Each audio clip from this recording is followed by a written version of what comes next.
Oh, yes. Welcome back, everyone. Today I've got a review for Studio Series number 46, Deluxe Class Dropkick. This is the second Deluxe Dropkick toy that's been released in the Studio Series. The first one captured Dropkick with his helicopter alt mode, whereas this one captures him with his sports car alt mode. For anyone that doesn't know, it's kind of tradition for the Movieverse triple changers to get two separate toys, one for each alternate mode that they have, because the engineering just isn't there to be able to have these robots that turn into two different things and still look the way they're supposed to. You know, unfortunately, we can't break these toys down into hundreds of thousands, if not millions, of flying polygons to make it work. So it's not ideal, but it's also very understandable. I was really not a fan of the last Dropkick toy. I felt it was very lacking. So this review will serve to see if I find this new car version to be an improvement over the original. So if you've seen my reviews before, you know how they go. We'll take a look at the packaging. We'll see the instructions real quick, and then we'll break the figure down in, its alternate mode, robot mode. I'll be doing some comparisons and group shots today, and then at the very end of the video, I'll give my final thoughts.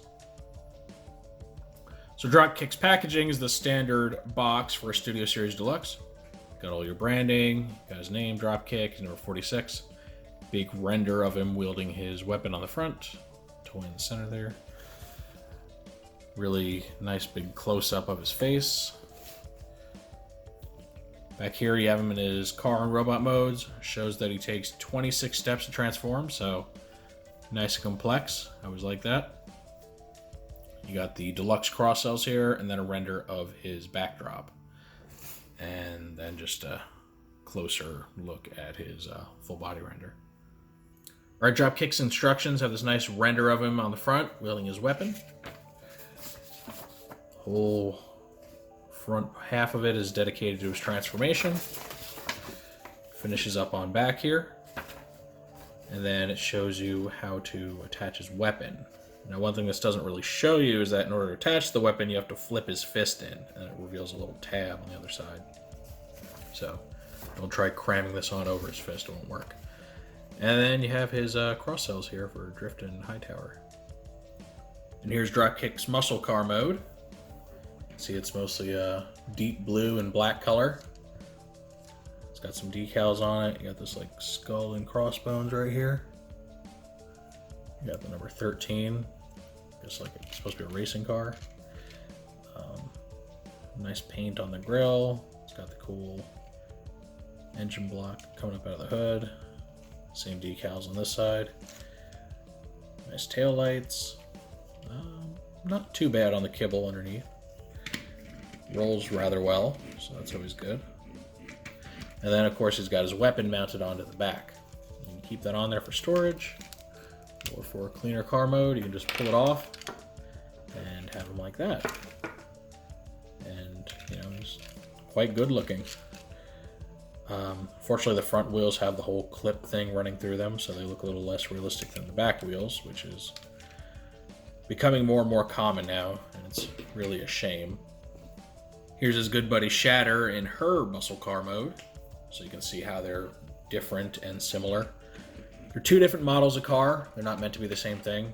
These two are completely separate molds, so despite their aesthetic similarities, they're not the same. They don't share any parts or anything, but they do look very good riding up together. You can recreate some of the scenes from the Bumblebee movie if you want to with these two. All right, now we're going to transform Dropkick. If you haven't already, remove his weapon from the back. All right, first step is we're going to open these door sections. So just kind of carefully wriggle them loose. They are tabbed in a few places. So you do it on that side, do it here, very good. Now his arms are attached to his feet, so you want to like untab them from the sides, pull them up a little bit and out of the way. And now you're going to remove his kind of vehicle shell from the feet. It's attached right down the middle, so you want to kind of break it loose. carefully, like that. All right, now to remove it from the front, you're pulling up on this whole section right here, like the whole hood of it comes up. So you'll see it kind of pull away like so. See that? Next thing you want to do, lift these arms up.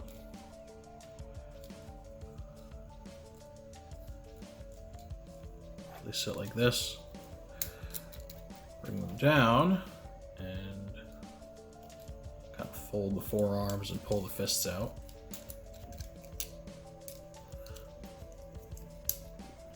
Like so. All right, now we want to kind of get this car shell section out of the way. So it folds up a couple times.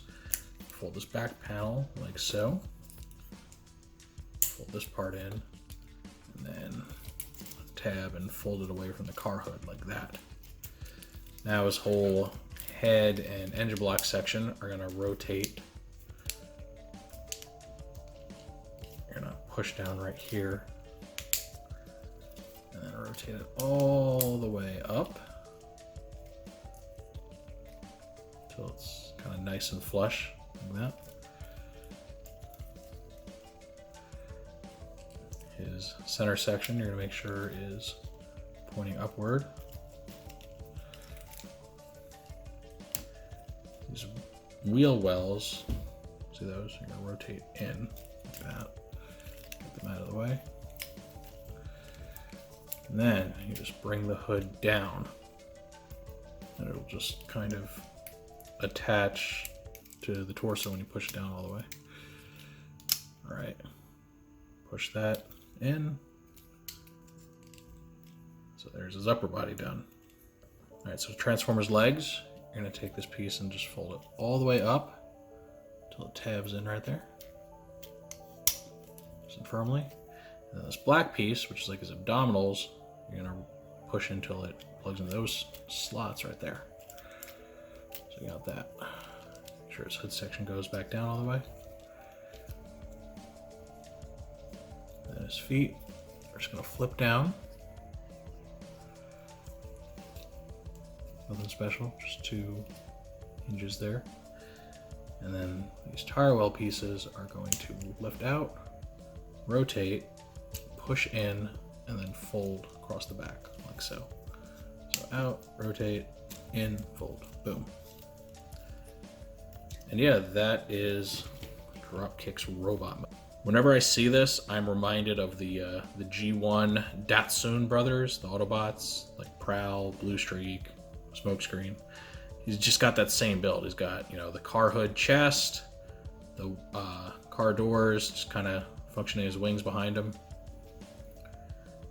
And obviously he's nothing like those Autobots, but he does kind of share that motif. More so than, you know, say Bumblebee does.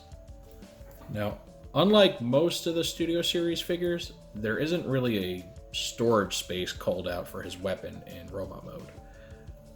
There might be one that works that they just forget to mention, but as far as I know, there really isn't one. So if you want to connect his weapon, you just flip his fist in. You see, he reveals this little like post there. And then you just slide this on until it connects. Just like that. And that recreates his weapon from the movie. So overall, he's very cool looking. He's this menacing looking car robot. Comes in these deep shades of, you know, a jet black and a blue color with like very sinister red eyes. And he's fun. He's kind of like an evil take on the Datsun motif. And pretty minimal back kibble, honestly. It all folds up nice and flush against him. This is Dropkick's background. It's that little area in the middle of nowhere with the gas station, mobile home, all that. It's where he and Shatter first crash landed, and, you know, he made a human go pop. So, very fitting that you would put the car mode Shatter in the place where he first got his car mode. And that's what he looks like standing there. He looks pretty good considering his vehicle mode details are reminiscent of a car that, you know, some car junkie might be building out there in the middle of nowhere. He looks pretty good standing there. very menacing. Like he just, gleefully popped a human. Unlike some figures, I think his vehicle mode would actually fit on the little platform here just fine. It's relatively small, so you can display him in either mode if you want to. And here is Helicopter Dropkick. And you can see one of these things is not like the other. Whereas our new Dropkick is very screen accurate, especially to the point at which, before he scans the helicopter mode. This guy just, ugh. Man, he's not even close. I mean, really the only thing he's got are like the little kibble in the back and, the helicopter cockpit dropping down, but like the rest of his body is just, it's so bizarre. It's really like they weren't even trying, and I'm very happy that they gave us this version of Dropkick, because now I finally feel like I have an adequate representation of that character. I mean, he gets the colors right, he gets the overall build, the look right, gets the weapon right. This thing, yuck. Not a fan. And here we have the dynamic duo of Shatter and Dropkick. I gotta say, it is very cool seeing these two together. They have very different physiques, which I think just makes them a more interesting pair. Now, I will say, I think Dropkick is just a better toy than Shatter is, just because of some of the engineering and QA issues that she has, with the arms popping off and everything. And I do really think it's a shame that they decided to give this toy this battle mask thing, which, again, I don't even think was in the movie. I think it's just from concept art or something.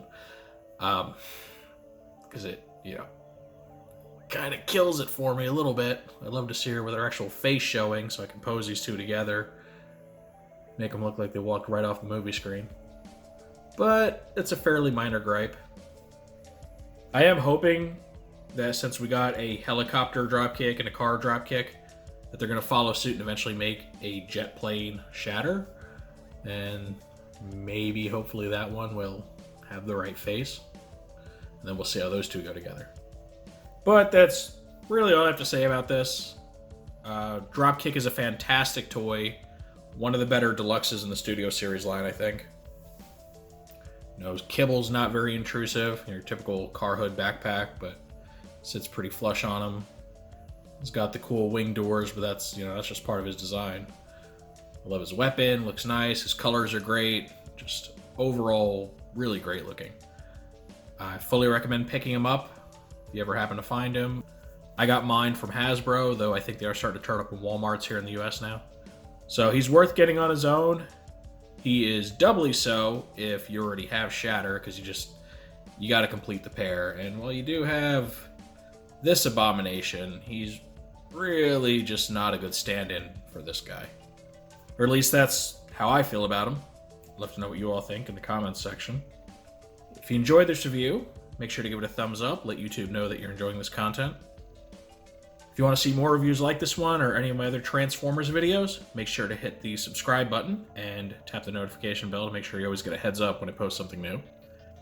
Thank you for taking the time to sit with me and look at this new and improved version of Dropkick. And with all that said, I will see you next time.